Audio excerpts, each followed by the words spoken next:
अस्सलाम वालेकुम, मैं हूं मरियम मुश्तबा। आज के प्रोग्राम एहसानुल क़सस के साथ हम फिर हाज़िर होते हैं। आज का हमारा वाक़या है हज़रत मूसा अलैहिस्सलाम के दौर का। हज़रत मूसा अलैहिस्सलाम के दौर में एक शख्स था जिसका नाम था क़ारून। क़ारून जो था वो हज़रत मूसा अलैहिस्सलाम का दूरी रिश्तेदार था। उसने हज़रत मूसा अलैहिस्सलाम से पूछा कि कोई वजीफ़ा बताइए जिससे मेरे रिज़्क़ में इजाफ़ा हो। तो हज़रत मूसा अलैहिस्सलाम ने फरमाया कि मैं तुम्हें एक वजीफ़ा बताता हूँ। उन्होंने एक वजीफ़ा बता दिया। उसने वो जब वजीफ़ा किया तो फिर वो दौलतमंद हो गया। जब वो दौलतमंद हो गया तो खुम्स का हुक्म आया। जब खुम्स का हुक्म आया तो हज़रत मूसा अलैहिस्सलाम ने उसे फरमाया कि तुम खुम्स अदा करो अपने माल में से। तो क़ारून कंजूस था। जो कंजूस था तो उसने कहा कि मैं नहीं अदा करूँगा, लेकिन हज़रत मूसा अलैहिस्सलाम ने फरमाया कि 1% तुम्हें अदा करना है। फिर उसने कुछ सोचा और घर गया। जब घर गया तो अपने दौलत को जमा किया और उसमें से 1% जब निकाला तो वो बहुत ज़्यादा निकल रहा था, क्योंकि उसके पास इतनी सारी दौलत थी तो वो उसका 1% भी बहुत ज़्यादा निकल रहा था। तो क़ारून ने अपने 2 दोस्तों को बुलाया।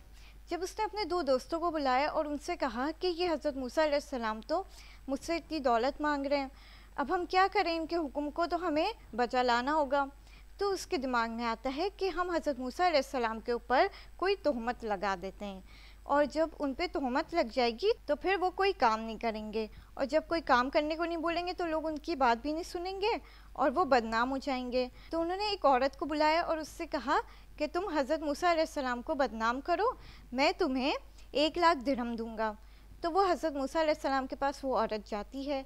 फिर क़ारून और उसके 2 दोस्त भी उस औरत के साथ जाते हैं और कहते हैं कि ये औरत कहती है कि आपने उसके साथ जुल्म किया है। तो हज़रत मूसा अलैहिस्सलाम कहते हैं मैंने तो ऐसा कुछ नहीं किया। फिर वो उस औरत से पूछते हैं कि मैंने ऐसा कुछ किया है क्या। तो वो औरत सोचती है कि मैं नबीज़ादे को क्यों बदनाम करूं। फिर वो सच बयान कर देती है और कहती है कि क़ारून ने मुझे कहा था कि मैं आपको बदनाम करूं और वो मुझे 1,00,000 दिरहम देगा। तो हज़रत मूसा अलैहिस्सलाम कहते हैं कि अल्लाह ताला का शुक्र है कि मेरे ऊपर कोई तोहमत नहीं लगी, और वो 2 रकात शुक्राने की नमाज भी पढ़ते हैं। फिर वो अल्लाह ताला से कहते हैं कि आप मुझे कोई गलबा दीजिए जिनसे मैं इन पे कुछ अजाब ला सकूं, जैसे मैंने हारून पे किया था। तो हज़रत मूसा अलैहिस्सलाम को अल्लाह ताला कहते हैं ठीक है, मैंने ज़मीन को कहा है कि वो तुम्हारी बात माने। तो हज़रत मूसा अलैहिस्सलाम फरमाते हैं कि क़ारून के साथ कौन कौन शख्स हैं। तो क़ारून के साथ 2 और उसके दोस्त जो थे वो क़ारून के साथ जाके खड़े हो गए और बाकी लोग जो थे वो पीछे हट गए। तो फिर हज़रत मूसा अलैहिस्सलाम ज़मीन को हुक्म देते हैं कि तुम क़ारून को घसीट लो। तो क़ारून एकदम से चीखता है कि ये मेरी दौलत मुझसे छीनना चाहते हैं, इसलिए ये ऐसा कर रहे हैं। तो फिर हज़रत मूसा अलैहिस्सलाम फरमाते हैं कि ए अल्लाह, इसकी दौलत को तो इसके सर पे रख के फिर उसके बाद इसको घसीट ले।